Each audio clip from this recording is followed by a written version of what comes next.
It's been a busy day in the NHL for news. Of course, we had the NHL draft lottery tonight, so we'll talk about the results there. Plus, we have lots of other information around the NHL, including the Hart Trophy finalists. We found out today that the Utah team will be putting out a survey to help determine their team name starting tomorrow. Plus, I want to talk about a potential trade rumor looking at the LA Kings and the Washington Capitals, both swapping some pretty big names involving some longer-term contracts as well. All that plus some prospect signings and more coming up next. So welcome back to another video here at Top Shelf Hockey. As I mentioned, we have a lot to cover here today. It's been an extremely busy news day. Some of these items I'm just going to touch on quickly because there is dedicated videos on the channel from earlier, but just to do a quick recap, of course, it was draft lottery day. So tonight we found out the NHL draft lottery results. The information's all been revealed. The San Jose Sharks, for the first time ever in franchise history, will be picking first overall. I do have a video, like I said, on that from earlier tonight, revealing the results. And then I did a mock draft for the, now that we know the actual draft order for the first 16 spots. We actually know a couple spots beyond that now as well, since a few teams have already been eliminated from the playoffs. But it's great news for San Jose. They were the bottom team. They had the best odds, and they won. Chicago won the lottery for the number 2 spot, and they had the second best chance as well. So essentially, the draft order is the same as what they would have been based on the standings. So there's no change.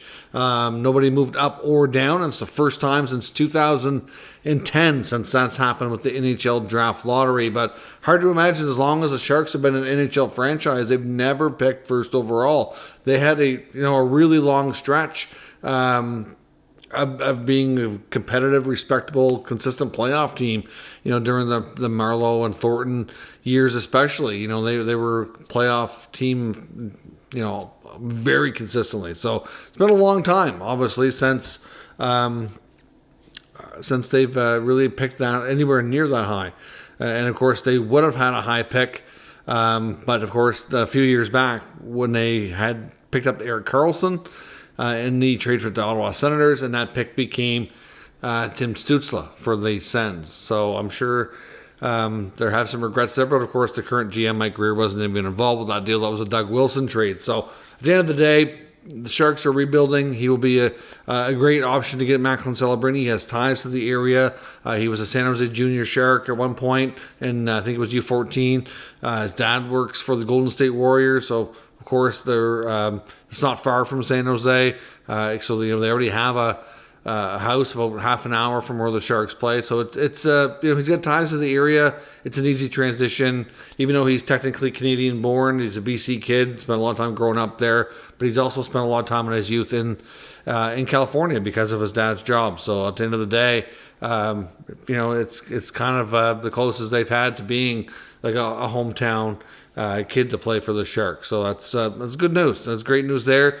So we got news on the Hart Trophy today. The finalists are Nathan MacKinnon, Connor McDavid, and Nikita Kucherov. I know some people feel like some players were slighted here and didn't get the votes. Artemi Panarin had a phenomenal year, was very much deserving of some consideration. Austin Matthews, I'd throw Connor Hellebuyck, Quinn Hughes into the conversation too. But at the end of the day, even with Matthews, had a phenomenal season, but at the same time here, it's not that his season wasn't good enough for consideration here. In a lot of years, he would have probably won hands down. But what Kucherov and McKinnon especially were doing this year was just out of this world. So I don't even think McDavid's going to win. I think it's going to be either McKinnon or Kucherov, because I think they're probably looking at McDavid being probably like the third best in votes. So we'll see. It's an interesting time. Of course, we saw the Bruins go down to Florida last night, open up their Eastern Conference semifinal here, and took it to Florida. A lot of us thought, I know I did, the Bruins are going to be tired. They've had no rest. They had to finish Game 7 in Toronto. Next day, get down to Florida, get ready to play. And I thought Florida would take the first game. It would take the Bruins a little while to get their legs, and it was not the case at all. They went down there, and they went down with a mission to win, and they whooped them last night 5-1. It was mostly secondary scoring, too, with Mason Lohrei, new dad, or a new baby, I guess, because I think for Brendan Carlo, who had just gotten back to the team after his wife delivering their child. I think it was their second kid though, so I'm not sure if you get that new dad strength or if it's their second one. But either way, a phenomenal family experience, and then he gets down there just in time, plays and has a big goal for the Bruins. Justin Brazeau had a big goal as well. Morgan Geekie, I believe it was DeBrustic at the empty netter. So at the end of the day, it was like I said, mostly their secondary scoring that came out big for them last night. And Matthew Tkachuk scored for Florida. Swayman again was awesome. And they take game one of that series. So should be fun and interesting series. Of course, we know last year the Bruins were up 3-1 on Florida, and then we all know what happened after that. So we'll see that one. I won't say it's definitely not over until it's over. We got some coaching news today as well. Earlier today, we got a couple of pieces of information on some head coaches. We got confirmation the St. Louis Blues are sticking with Drew Bannister. Doug Armstrong and the Blues today announced that they're removing the interim tag off of Bannister, and he's now the full-time head coach with St. Louis. I believe he got a 2-year contract to go along with that as well, an extension on his previous deal. So no change will be there. And then the Ottawa Senators today announced the hiring of Travis Green as their new head coach. And if you were paying attention to social media, and depending on what you followed, who you follow, you would have seen the fan base basically melt down, which was completely ridiculous in my opinion. Lots of great coaches on the open market right now looking for work. Yes, there's a few bigger names out there that have maybe a bigger track record, like Craig Berube. I know everybody wants Berube, and that's the problem. He knows that he can call his own shot. He can write his own check. He can pick whatever team he wants. He's rumored to be heavily involved with the New Jersey Devils. He might be going there, and if the Leafs make a change and move on from Sheldon Keefe, which we'll probably find out in the next day or two, if he's not hired in New Jersey yet, they're expected to swoop in. And by some people, they'd be viewed upon as being better jobs. They might be seen as teams that are further ahead, closer to winning. And every coach is going to want something different. So, whatever, right? Like, not everybody can get Craig Berube. Like, yes, he had a good run in St. Louis. He won a Stanley Cup. Okay, but the thing that I want Sens fans to remember and to stop melting down over is a lot of coaches were hired for their second time and didn't have a great track record, and now they do. Look at Rick Tocchet in Vancouver. Look at what his record was. His record was no better than Green's when he was brought into Vancouver, but the Canucks management knew him, trusted him, and knew that he would do a good job, and he was going to tick all the boxes for the type of coach they wanted. And now look at him. He's a Jack Adams finalist. Another Jack Adams finalist this year. Andrew Brunette had a chance to be the associate or assistant coach in Florida when Joel Quenneville had to, step away because of the Chicago Blackhawks scandal and everything that came down. When he was out of a job, Brunette suddenly is thrust into the head coaching role. Did a pretty good job. They had a good season. They lost in the playoffs, though. Didn't get very far. And Bill Zito decided he wanted a more experienced coach. Didn't know if you could trust Brunette to be the guy. What happens next? And he took a long time deciding that, too. Then he ends up in New Jersey as an associate coach to Lindy Ruff. Now, a lot of people thought, well, he's going to probably be the next head coach because Ruff was on thin ice. Well, that didn't happen. Brunette played out the year. Lindy Ruff didn't get fired. And then he gets hired by his old pal, Barry Trotz in Nashville. Now, what is he? He's a Jack Adams finalist. He got overlooked twice. So, just stop with the negativity. I understand during the Eugene Melnyk era that it was just all negative all the time and cheapness and all that. This is not the same people. This is not Melnyk running the team anymore. And just stop being so critical of every friggin' move. It's just the negativity is unreal.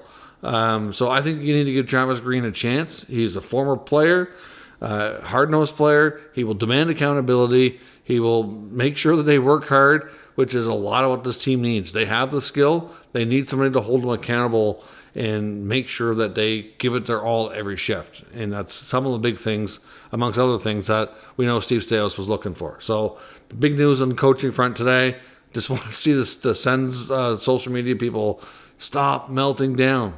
Get over it. It's not that bad. Some contract signings here today. The Devils announced a couple, actually, including some young players that are still kind of somewhat in that prospect phase, but not so much. More like two-way players, kind of up and down. They signed Max Willman. He gets a 1-year, two-way deal. And they signed Nathan Legare, who gets he gets a one-way, two-way deal as well. So they signed two players there. The Blackhawks re-signed Lucas Reichel. He gets a 2-year contract at $1.2 million. So that's obviously a small bridge deal to give him a little bit of a raise, build a little bit of trust with him, and see how he can take his game up. He's kind of had an up and down year this year with the Blackhawks, and he is a player they do hope and still see big things from if he can continue his development. The New York Islanders today also confirmed the signing of goaltender Marcus Hogberg. Now, of course, he was a former Senators draft pick, spent a few years in the Sens system in North America, a lot of time in the minors, a little bit in the NHL. Had a hard time building consistency, didn't really pan out, ended up going back to Sweden. He's been over there for the last few years, and now he's coming back to the Islanders organization. Now, I was a little confused by this at first because I didn't know he'd want to come back to North America unless he could get an NHL job. And I'm not sure that he's going to be a regular NHL goaltender. Obviously, they have Varlamov and Sorokin both under long-term contracts, but do expect some shakeup within the depth of the position between their two levels of development leagues, between the AHL and the East Coast League. There's probably going to be some movement there within the other goaltenders, and he's likely going to end up becoming the main goaltender for Bridgeport, and will likely be a number 3 option for them. So still a little bit surprised he'd come back to North America for that kind of role, but if he sees a path where he might be able to get back to the NHL and get more playing time, then obviously good for him. A few other updates as well regarding injuries. Sam Bennett for the Panthers is an option for round 2. We learned that today. Likely not going to play the next game, but he's probably going to be looking at maybe game 3 or 4. We could see him come back. Thatcher Demko for Vancouver has been on the ice and is improving his status. Again, not likely we would see him until probably late in round 2. Assuming that series goes 6 or 7 games, I would think that he might be an option for them towards the end of that series. So that's certainly great news for Vancouver. I would imagine for right now they'll continue with Shilovs. He'll likely open the series against the Oilers, see how things go. If they're keeping the Oilers within reach, then I suspect he'll likely ride it out. But if he has a rough game or two, then I suspect he'll probably give Casey DeSmith another opportunity. For Team Canada, the World Championships, they did have a couple of their youngsters head back home, including Macklin Celebrini, who was present tonight at the NHL's Network Studios for the draft lottery. So he's not going to play for Team Canada now. He decided to come back.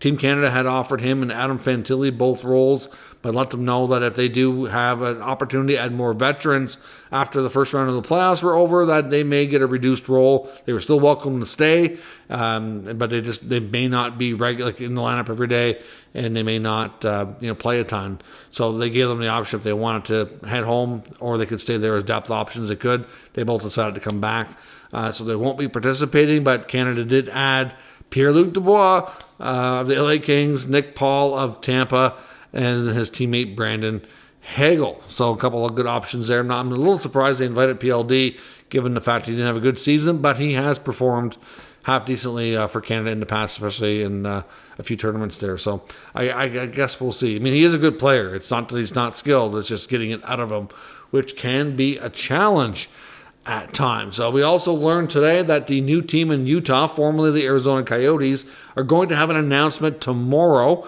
They're going to be putting out a survey to help determine their team name, and they're going to reveal what the finalists are that the fans can vote on and pick. Now, just a reminder about some of the trademark names that they've registered for include the Utah Yetis, the Utah Mammoth, the Utah Outlaws, which I'm kind of becoming fond of as well. They also include the Utah Blizzards, the Utah Fury, Utah HC, the Utah Hockey Club, the Utah Ice, and the Utah Venom, and the Utah Mammoth. I don't think I may have already said that one. So that's all the ones that we know of that have trademarks registered, and expect an announcement tomorrow from Ryan Smith's Entertainment Group to get the ball rolling for the voting process to help determine the team name and identity of the new franchise starting in 24-25 here soon enough. So that should be a fun process and certainly interesting to see where things go on that front. Now, as I mentioned as well, I do want to take a look at a trade rumor I come across about potentially two teams swapping players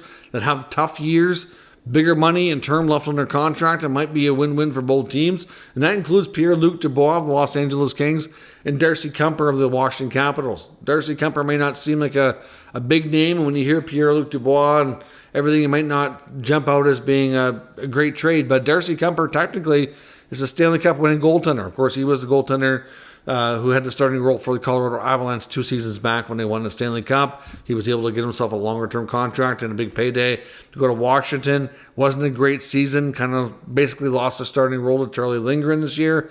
Last year wasn't as bad, but this year things kind of got worse for him and he kind of got off track, so to speak. But Kumper has been, for the most part, he's not like a elite-level goaltender, but he is, for the most part, a pretty safe bet and a goaltender that's been proven to be fairly reliable from his time in Arizona, time in Colorado. Like he normally can be a trustworthy guy, and the Avalanche proved you can win the Stanley Cup. You don't need the elite level goaltending, even with just slightly above average type goaltending, which is what he had provided to them. Now, of course, Pierre-Luc Dubois, of course, signed an 8-year deal, over $8.5 million per season. Had a terrible season.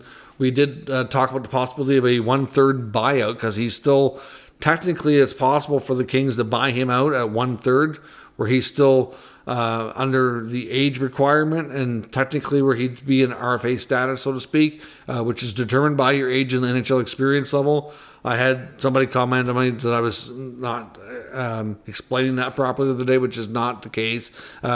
Basically, when you're still in the RFA years, based on your age and level of experience, that's when you can do a 1/3 buyout. Once you've been enough NHL experience and you're old enough that you're kind of in your UFA years is when it's a 2/3 buyout. And it's obviously both of the cases are that amount of money over twice the period of time left on the contract. So it'd be a long-term commitment no matter how you shake it. And the other problem here is Dubois' birthday is in late June, right around the time frame when the buyout could happen. So as long as the buyout happened before his birth date, it would be 1/3. Obviously, I don't think the Kings would ever entertain a 2/3 buyout. It would be ridiculously expensive and long-term commitment. But at 1/3, it would be obviously half that amount, and it would be a lot more affordable.